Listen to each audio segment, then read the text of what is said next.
Mesdames et messieurs, bonjour et bienvenue dans le programme francophone hebdomadaire de Africa News and Views.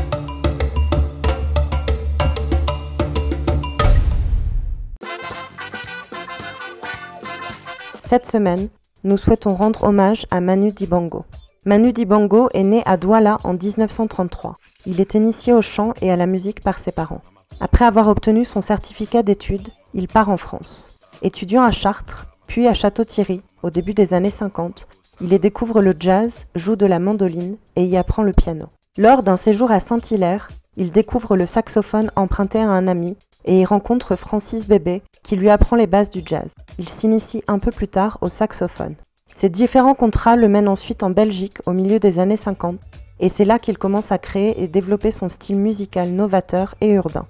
En 1992, il a enregistré Waka Africa, un album de reprise des plus grands tubes africains avec de grands artistes africains et musiciens internationaux.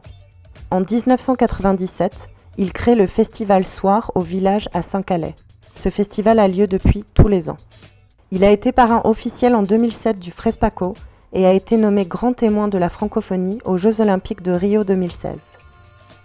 Monsieur Manu Dibango nous a quittés le 24 mars 2020 à Paris, 6 jours après avoir été hospitalisé, des suites de la maladie à coronavirus Covid-19.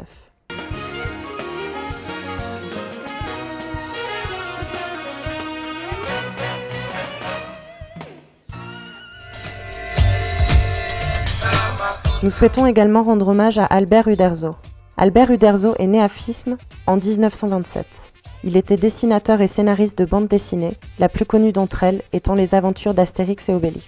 Dès la fin des années 40, Uderzo illustre des romans et des pages d'actualité et publie des histoires dans différents journaux. Dans les années 50, il rencontre le scénariste avec lequel il travaille le plus durant sa carrière, René Goscinny. En 1959, Uderzo participe au lancement de Pilote en illustrant 2 de ses séries phares, Tanguy et la Verdure, et surtout Astérix, série humoristique scénarisée par René Goscinny. La première histoire de cette nouvelle série, Astérix le Gaulois, paraît à partir d'octobre 1959 dans Pilote, avant d'être publiée en album en 1961. Astérix attire un nombre croissant de lecteurs, devenant bientôt l'un des plus importants succès de la bande dessinée francophone. La mort de Goscinny en 1977 semble bouleverser profondément Uderzo, qui décide pourtant de poursuivre les aventures d'Astérix. Son premier album, réalisé en solo, Le Grand Fossé, paraît en 1980. Albert Uderzo est mort le 24 mars à Neuilly. Voici une vidéo indiquant les précautions à suivre pour éviter la propagation du Covid-19. Information coronavirus. Pour vous protéger et protéger les autres du coronavirus, adoptez ces gestes simples. Lavez-vous très régulièrement les mains ou utilisez une solution hydroalcoolique. Toussez ou éternuez dans votre coude. Utilisez des mouchoirs à usage unique puis jetez-les. Si vous êtes malade, restez chez vous et portez un masque chirurgical en présence d'autres personnes. Cette semaine, nous avons rencontré Chef Johannes. Johannes Ghebreyesus a grandi à Addis Abeba en Éthiopie. Fasciné par la nourriture traditionnelle éthiopienne et ses cérémonies, il a été dès son plus jeune âge très intéressé par la gastronomie. Il a étudié et habité en Californie et à Lyon, là où il a fait ses études à l'Institut Paul Bocuse. Chef Johannes a développé son propre art culinaire, fusionnant la cuisine traditionnelle éthiopienne des 4 coins du pays avec d'autres cuisines du monde. C'était un voyage qui a eu lieu il y a quelques semaines. C'était un voyage très intéressant par rapport à... C'était un événement autour de la cuisine éthiopienne, mais plutôt Ethiopian Cultural Week, donc avec une dimension un peu plus large, où il y a eu plusieurs personnalités dans différents secteurs qui ont été présentes, comme Fukat Design, Samra avec le leather bag, moi en ce qui concerne l'art culinaire et d'autres personnalités pour représenter ce que l'Éthiopie est en train de faire et voir comment promouvoir nos valeurs, mais aussi voir comment investir sur d'autres pays comme des pays comme Bali. Pour cet événement, j'ai eu le privilège d'organiser une démo à Lulu Hypermarket, qui est une des marques réputées là-bas. Ensuite, le lendemain, pour faire un dîner au Crown Plaza Hotel, un dîner pour des VIP, donc la princesse, si je ne me trompe pas, qui est le Undersecretary Ministry of Foreign Affairs, a été présente avec ses collègues.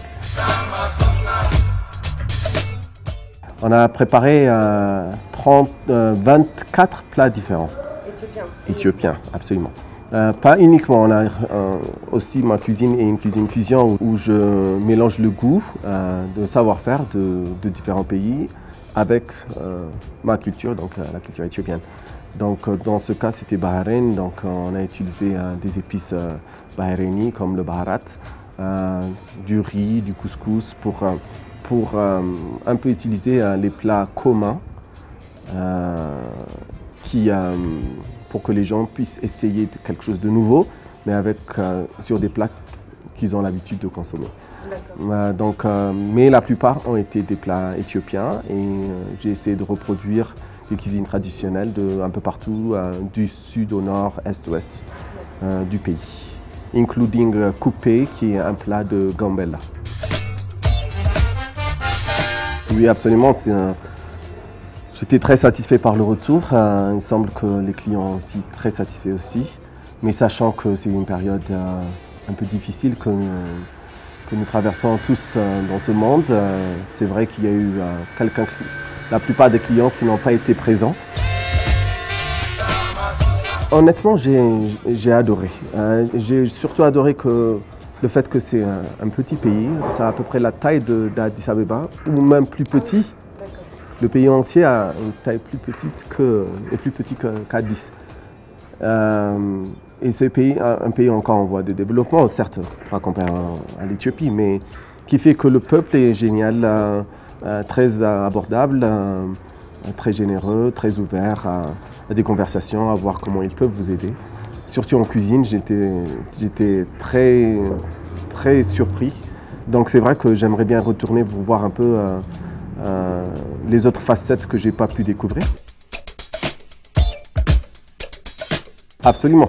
Donc au Crown Plaza, moi j'ai organisé tout le repas dans le Banquet Kitchen et le Banquet Chef est Bahreïn.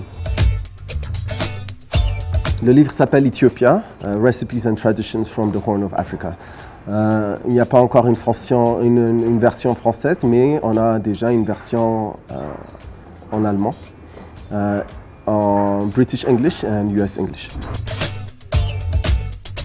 Pas encore, mais le livre a déjà été traduit, donc on espère avoir des backers bientôt pour pouvoir avoir la même qualité du livre, mais en Éthiopie.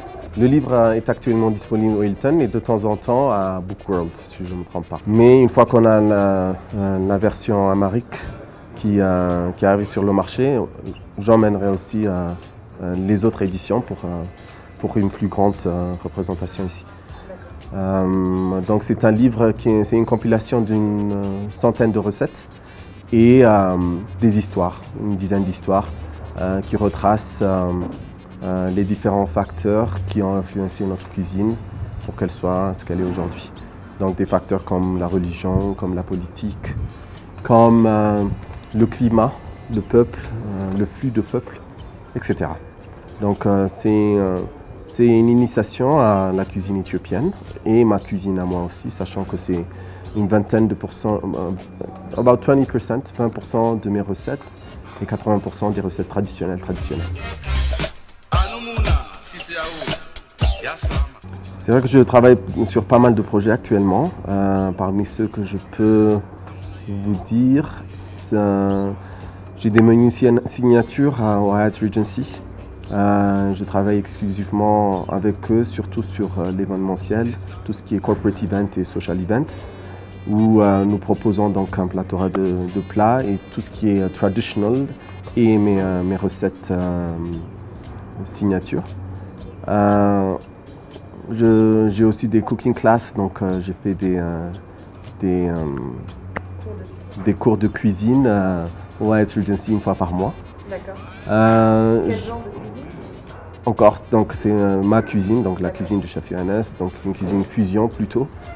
Et par rapport aux demandes aussi, on peut faire des cuisines traditionnelles.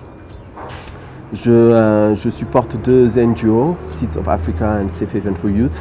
Je développe leur menu pour les élèves, donc School Feeding Program, donc c'est des repas à l'école, où nous sommes en train de spécialiser sur le moringa comme comme un ingrédient unique qui répond à nos demandes, qui n'ont aucune restriction alimentaire nous permet de faire ça. Je travaille avec Omotic, qui est un des plus gros groupes d'Éthiopie, qui font de resorts, tours, import-export, où nous travaillons essentiellement sur la ville de Arba Minch pour créer un tourisme gastronomique, où nous sommes en train de redéfinir tous les plats, mais aussi toutes les activités pour en faire un lieu, une destination touristique et non seulement un transit point.